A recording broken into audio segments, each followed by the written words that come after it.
Hello guys, welcome back to my channel and my very first vlog. The last video technically, wasn't a vlog in my opinion. It was more just an announcement and kind of like setting the guidelines for the future. So this one is the very first one, which, I'm happy to do and happy to get back into this journey of YouTube again. So I've kind of had like an overview, an agenda, as you can kind of see, of like what I kind of have planned for December. Um, the two games that are on that video backlog list I have, Digimon Survive and Dragon's Dogma Dark Arisen. Now it was kind of funny because originally I was like, Dragon's Dogma Dark Arisen. When I first started compiling this list back in, late October, early November, I was kind of like, oh, if there's one game I want to complete, it's definitely Dragon's Dogma Dark Arisen. That's the one I want to start my series off with because, this game is, almost 12 years old now. When the original Dragon's Dogma came out, and Dark Arisen came out, I believe, like a year or two later. And it was one of those games where it's like, man, it is definitely one of those hidden gems of Capcom games that, it's now seeing a comeback. With Dragon's Dogma 2, and then, not too long ago, the Dragon's Dogma Netflix series that came out, which I have my own opinions on that one. I unfortunately never got the chance to play Dragon's Dogma online, but from what I saw of that looked pretty cool, but that was something I was never able to like figure out how to like get to those servers and whatnot, figuring out which files to download and all that. So, that's unfortunately the time for that has passed, but I'm glad Dragon's Dogma 2 got announced, and man, like I don't know,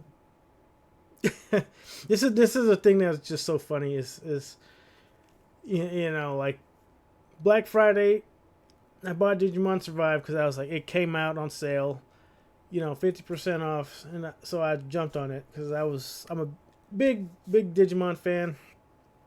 One of my favorite series growing up as a kid. Like my number one memory of childhood that I easily recall is the first time Greymon digivolved to Metal Greymon. Like that was such a cool moment. That is like it's one of those things that's just like etched in me. I could never forget that.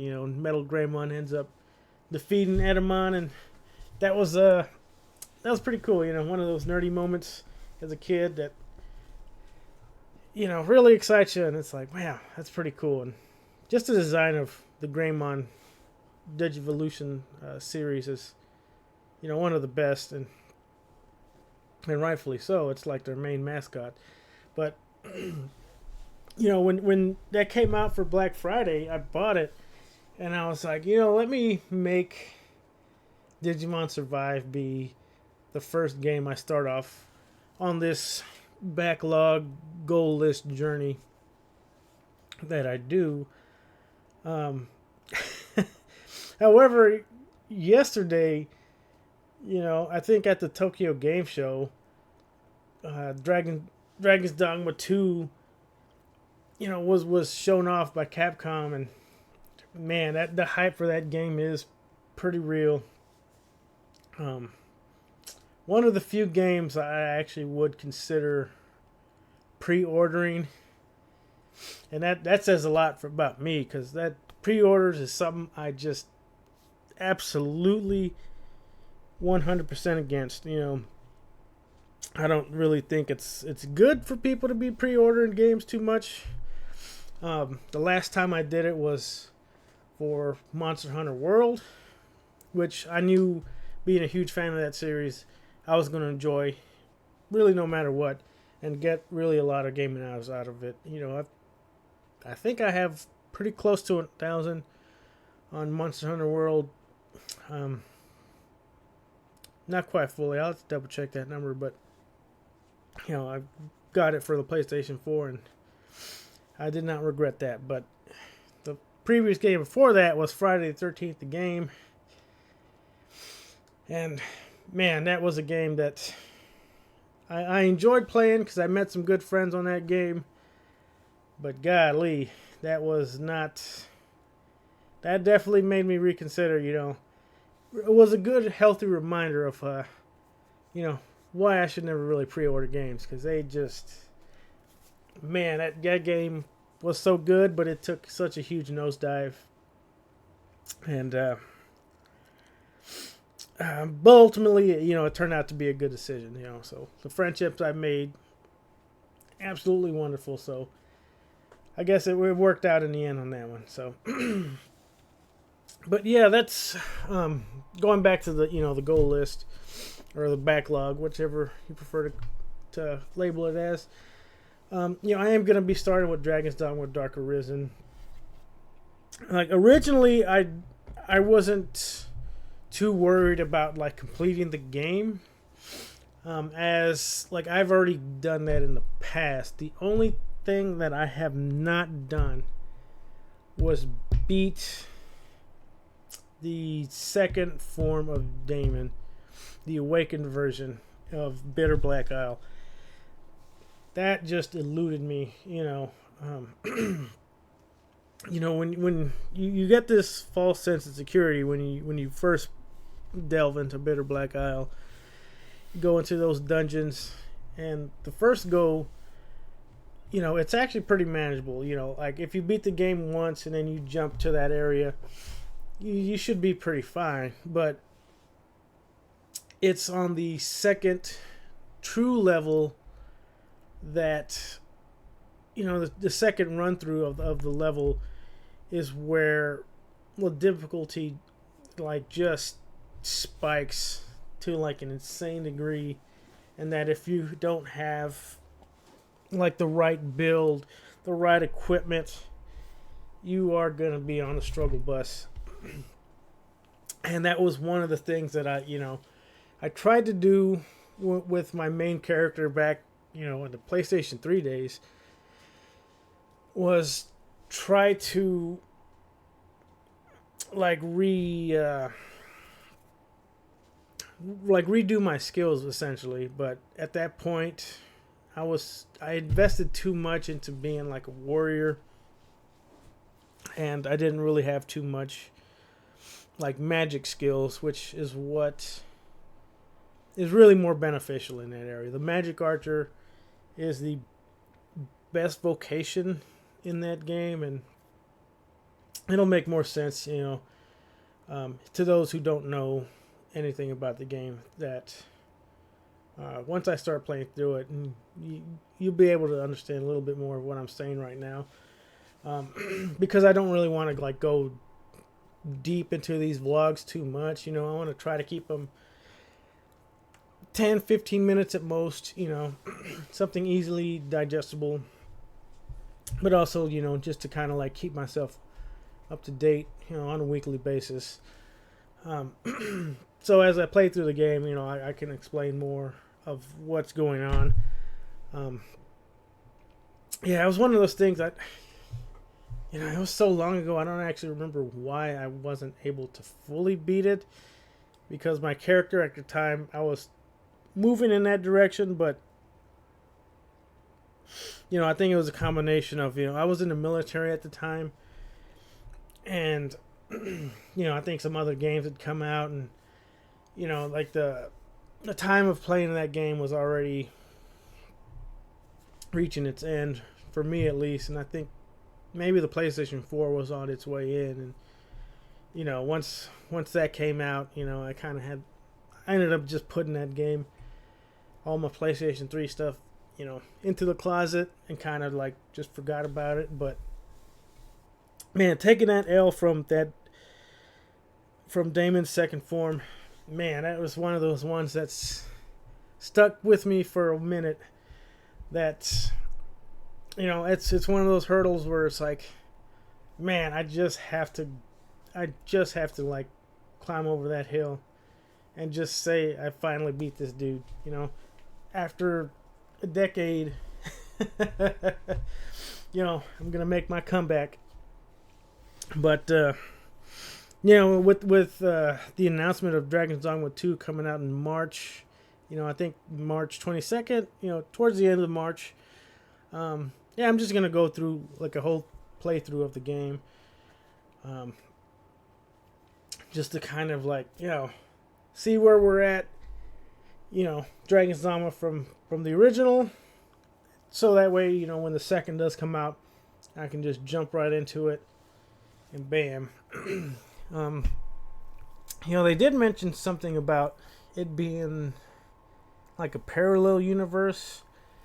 So there's still a lot that, still a lot of mystery about, the second game. So we'll see how that turns out story-wise, and see if there's any really real connections between the first and the second game, which as of right now it's up in the air, but we'll see how that goes. And then Digimon Survive. Unfortunately, that's going to be a number 2 game I get to this month. Where I'll be working on this month, I should say. That way, I don't know where I was going with that, but that's the one where I've heard some things about it that kind of made me a little standoffish. Mostly that it's one of those novel games. I forget what they call them, but like it's a visual novel, I should say, with some scattered gameplay. So that kind of makes me a little worried how that one's gonna go. But I'm a fan of the Digimon games. I try to play them, but sometimes they're just too obscure and you don't always hear about them. I never had a DS, so I never played those ones on that console. But I did play some of the older PlayStation 2 ones, PlayStation 1 and PlayStation 2, and those were pretty fun. But yeah, each Digimon game is like widely different from every single one, which I don't understand. Like maybe if they were more consistent, that would be so awesome. But we'll see how this game goes. I'm a big fan of like the turn-based strategy games, so that was one of the major draws of me wanting to play this game. So we'll see how it goes. I'm excited for these 2 games. One beating a hump that I never got over, a decade ago, and the other one being, just a new adventure. And yeah, I'm excited.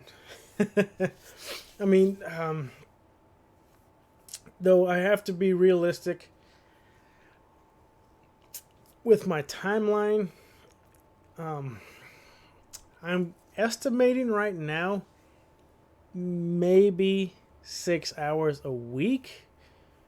The holidays do kind of throw me a little bit of a bone, because when I have those extra days off, I'll be able to chug away a little bit more on some of these games. I looked up on howlongtobeat.com on Digimon Survive and Dark Arisen, and they both kind of hover around 40 hours. Digimon Survive, I'm not too certain. Hopefully it goes shorter, but there's no way of me really being able to know that. With Dark Arisen, I do think it's going to take me a little bit shorter, because there is one thing I do remember. Well, there's a lot of things about the game that I remember, and it's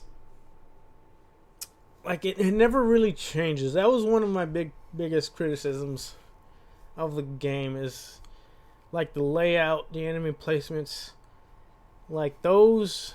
Once I start getting back into it, I will almost 100% remember.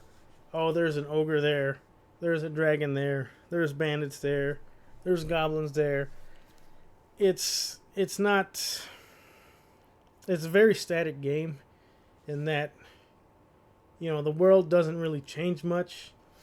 The only time it changes is once you defeat Grigori, and like the world, changes. That giant.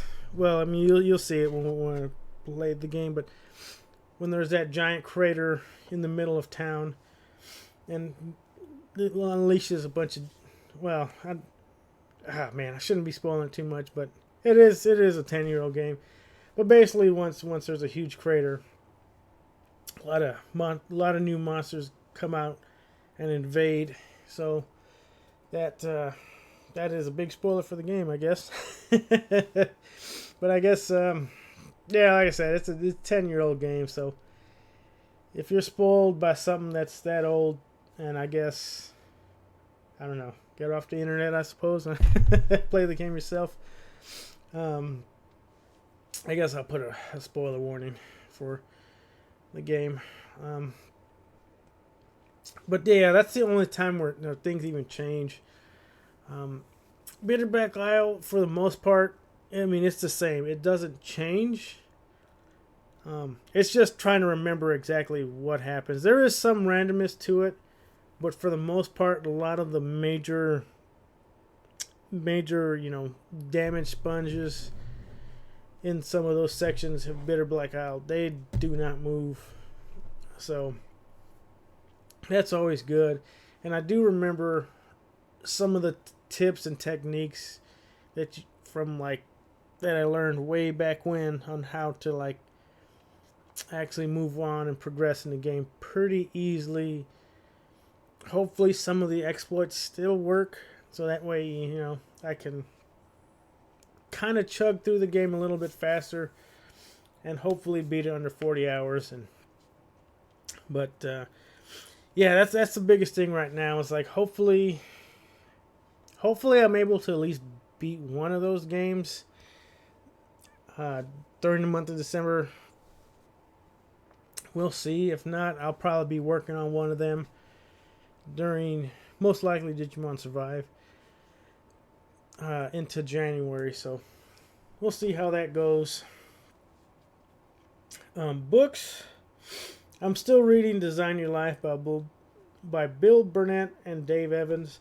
Haven't really made too much progress, unfortunately.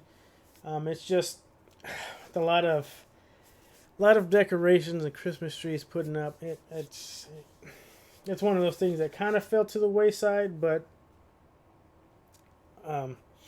like I said, I'm gonna have to try to incorporate reading a few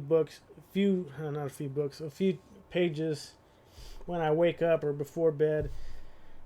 Something to kind of help me, keep chugging along and kind of build that routine, because I do want to get into book reading, as I kind of mentioned in the last video, with the huge goal list of books and the reading chapters.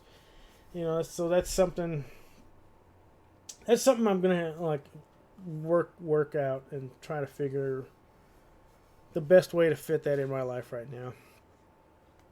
And the challenges that are coming up, well, it's really just one right now, is the 12 days of 5Ks, where I've kind of worked out a little bit of a game plan for that. There is a park that is just a few blocks away that I'll have to go to after work, and basically just use my free Android, the Samsung Health app, to kind of measure when I cross that 5K mark, and then I can jot down my time, take a screenshot, just kind of get the information. I'm gonna try to do Monday, Wednesday, Friday schedule. So after work, that's my goal. But that I need to give myself some wiggle room just in case some days are a little bit harder than others, and as well as some time like for recovery as well.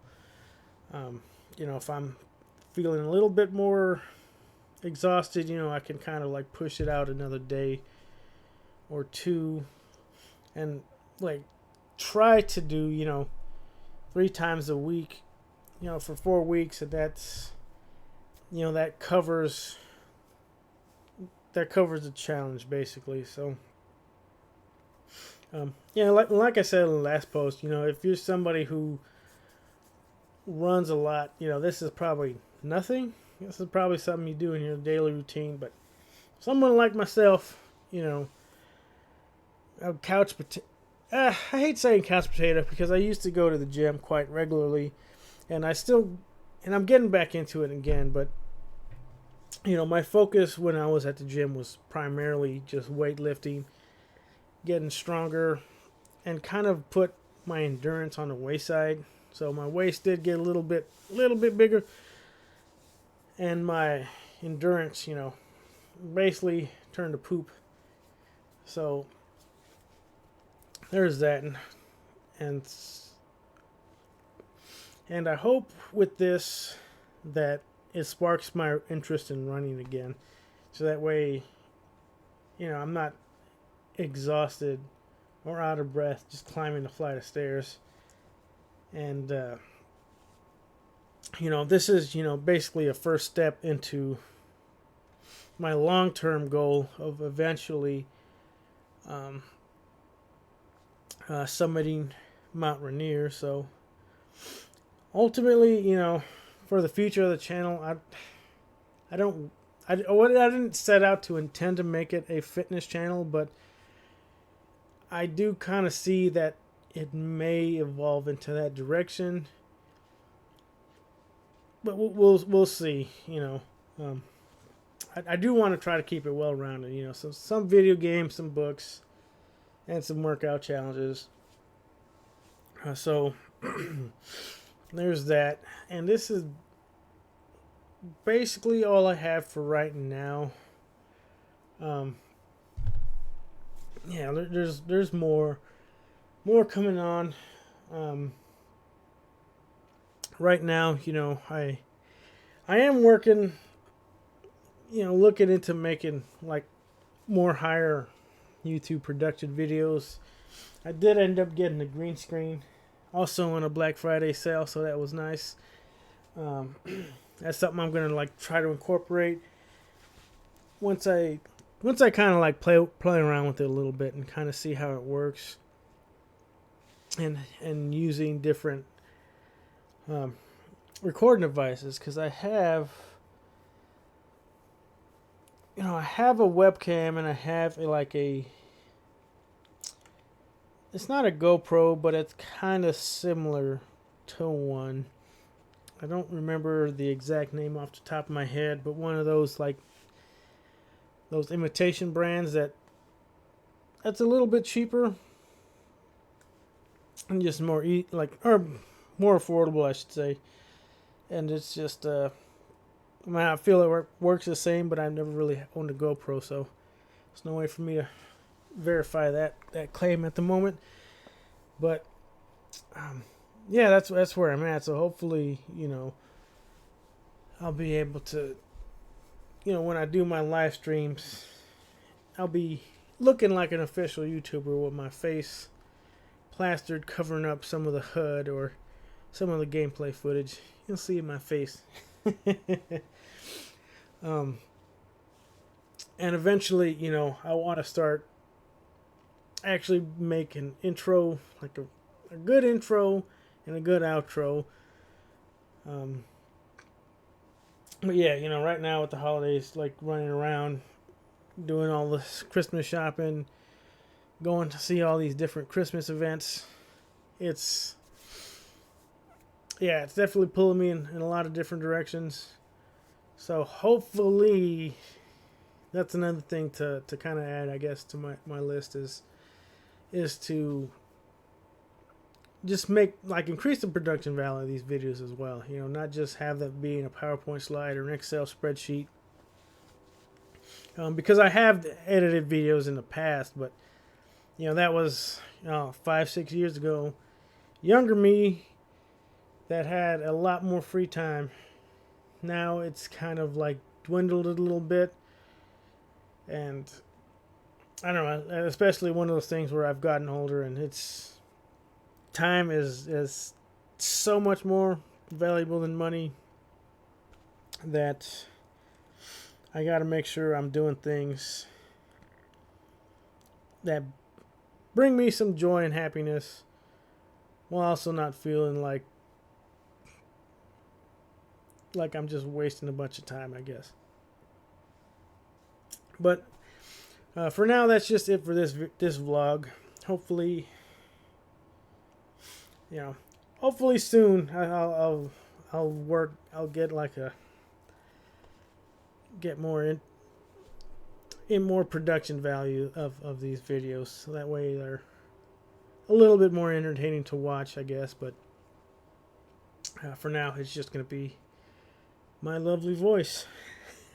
So thank you again for listening in. You take care. You'll have a great day.